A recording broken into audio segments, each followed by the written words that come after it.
Pertandingan Piala Indonesia di leg kedua ini akan digelar pada tanggal 6 Agustus 2019 di Stadion Matuangin Makassar, akan dijaga super ketat dengan melibatkan 10 Polres yang ada di wilayah Polda Sulsel.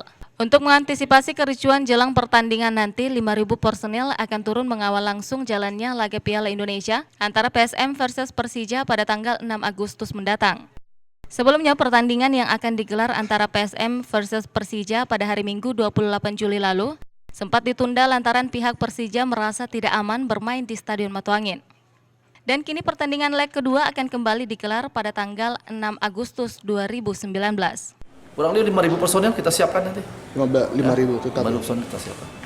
Itu dari mana-mana saja? Ya dari ada Polrestabes, Polres Pelabuhan, Polres Takalar, Polres Jeneponto, ya Polres Goa, Maros, ya. Kemudian juga di sekitar Pare-Pare juga, Pangkep juga. Ya ini insya Allah semua Polres akan kita ini. Sebanyak 10 Polres yang akan diturunkan yang akan mengawal jalannya laga Piala Indonesia di leg kedua ini antara PSM Makassar versus Persija, mulai dari Polres Pinrang, Jeneponto, Takalar, Pare, Goa, Maros, Pangkep, Baru, Polres Pelabuhan, dan Polres Makassar. Pihak kepolisian akan melakukan penjagaan ketat dalam pertandingan Piala Indonesia ini yang akan digelar pada tanggal 6 Agustus 2019 nanti di Stadion Matuangin Makassar. Ilham CP, Fajar TV, dan Fajar Radio melaporkan.